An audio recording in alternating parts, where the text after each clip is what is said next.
باسط حیدرآبادی صاحب کی غزل آپ کو سنوانا چاہتا ہوں، جن کا تعلق پیشہ سعودی عربیہ سے تھا، لیکن وہ آج تشریف نہیں لا سکیں، اور ان کی غزل ظریف رامپوری صاحب آپ کو سنوا رہے ہیں۔ تو میں ان سے گزارش کرتا ہوں کہ وہ تشریف لائیں اور باسط حیدرآبادی صاحب کی غزل آپ کو سنوائیں۔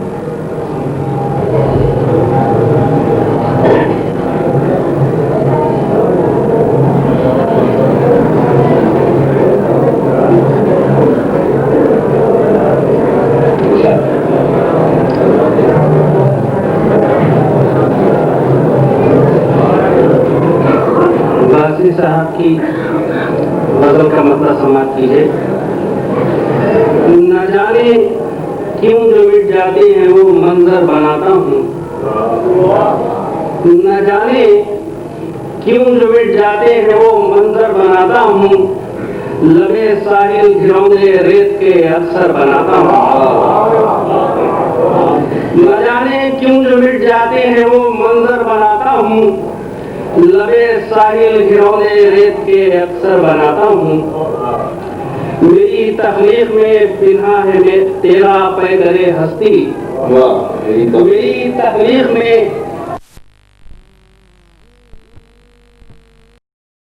لبے ساحل گھروندے ریت کے اکثر بناتا ہوں۔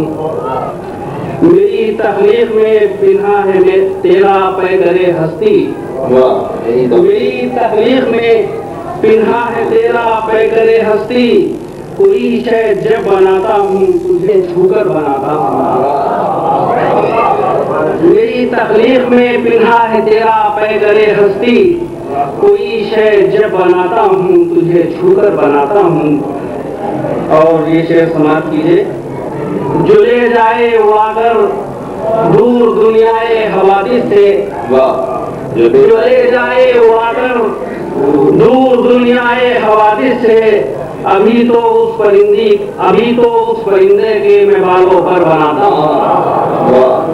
جو لے جائے اڑا کر دور دنیائے حوادث سے، ابھی تو اس پرندے کے میں بالوں پر بناتا ہوں۔ میرے طرز عمل سے کیوں امیر شہر کو ڈر ہو، میرے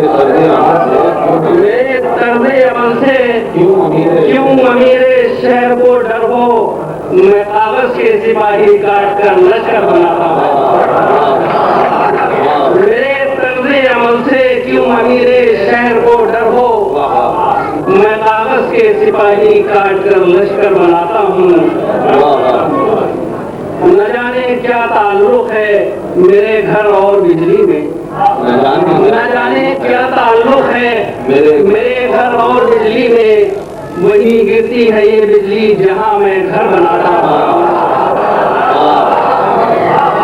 نہ جانے کیا تعلق ہے میرے گھر اور بجلی میں، وہیں گرتی ہے یہ بجلی جہاں میں گھر بناتا ہوں۔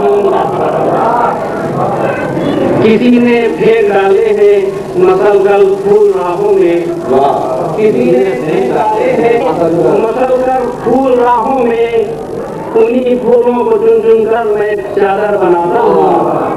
نہ جانے کیوں جو مٹ جاتے ہیں وہ منظر بناتا ہوں، لبے ساحل گھروندے ریت کے اکثر بناتا ہوں۔